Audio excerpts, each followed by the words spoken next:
Point of Time, episode 3. Let's see what we got in store today. This is arguably my favorite piece that I ever made, and can't wait to show you guys now.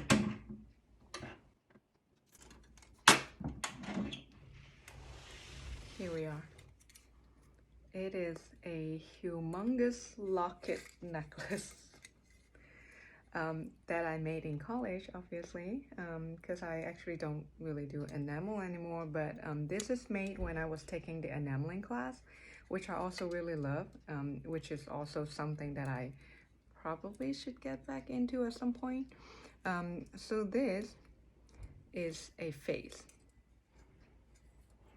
a profile of a woman, and on the area where it's supposed to be obviously the brain is an anatomically anatomically,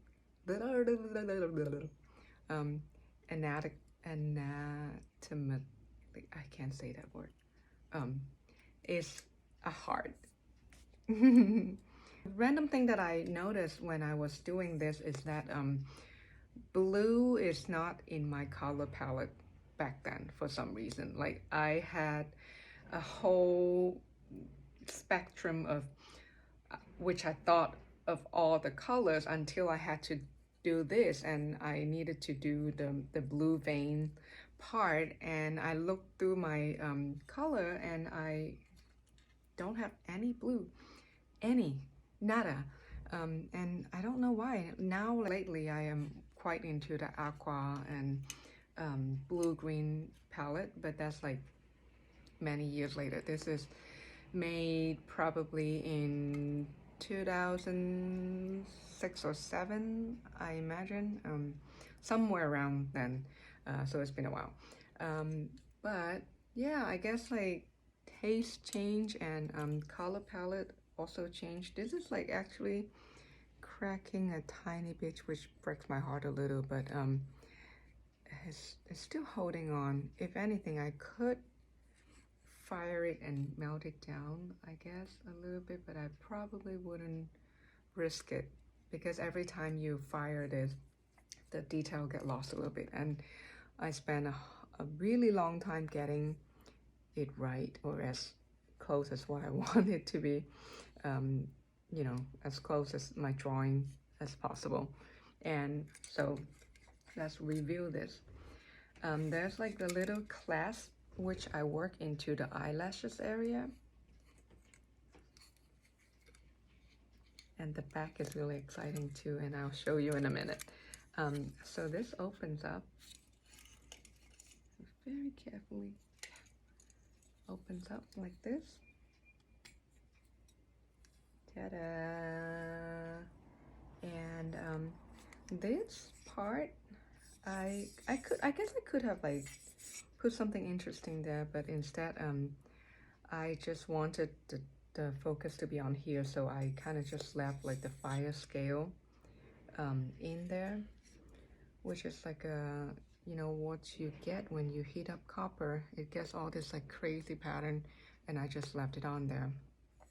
And here is a moment of showing off, I suppose, because I'm pretty good with my saw, and this is this says it's a cursive writing of my handwriting, but distorted into kind of like the brain pattern, and it actually says my life, my logic, which was something that's kind of like a motto, like a tagline of my life even. It's something I guess I try to like convince myself to believe in, is that like I want to do things my own way. And I think like the whole concept behind this is quite subconscious. I think when I did this, it was quite literal. I just feel like I had a little bit of idea of like, you know, go with your heart, don't let your logical sense come in the way too much. But I think looking back, like after, I don't know, like 10, 20 years later, um, I think I have always had this struggle inside of me, how like I would believe in something, I would really want something, and I always have this logical mind that would talk me out of it. And I kind of think this represents that inner struggle that I frankly probably didn't even know that I had, struggling. I just thought it's like, oh, do art, you know, don't let anyone tell you that you can otherwise. But look at me, like 10 years later, I finally am like living it. But back then it was all like, oh, you know, art is tough and art is not something that you want to make a full career out of. It's more like just something that satisfies your soul and makes you happy. And for some reason, you shouldn't be completely happy, I guess. Like, what a fucking stupid thought. Yeah, but I guess I finally came around, and I am, in fact, living my life with my logic, and I am happier than ever. And I hope that this can, you know, put some thought in your head as well. The velvet color you're looking at is a technique called flocking, which is actually very common on a lot of things that you've already seen. You just probably wouldn't know that it's called flocking, but it's like tiny, tiny fabric particles, basically. So tiny that it's like sprayable.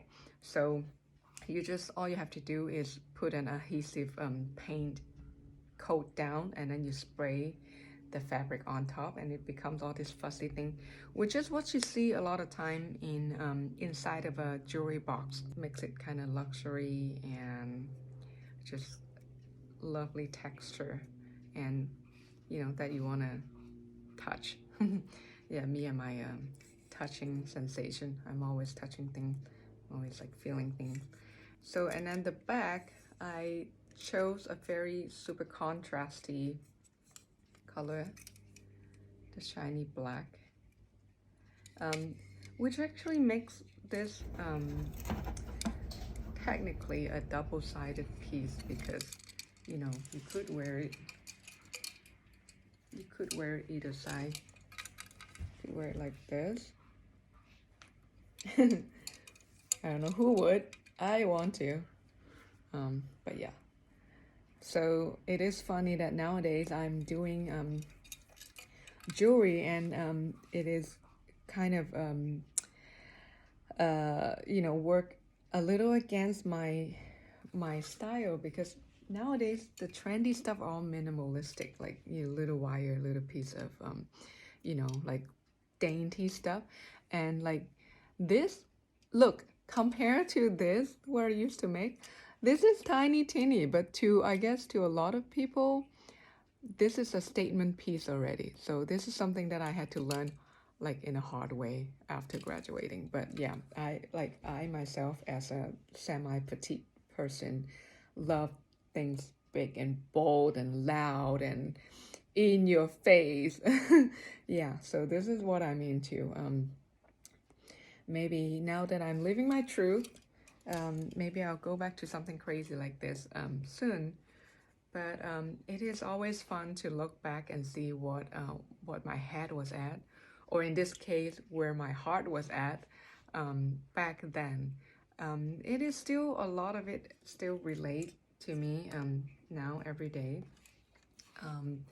You know, this little hinge, first time I think first time I made a hinge, and it was quite crazy that I wanted to incorporate like enameling on a curved surface, and I was very ambitious without knowing shit about metal smithing back then. But yeah, this piece was like definitely super satisfying to do.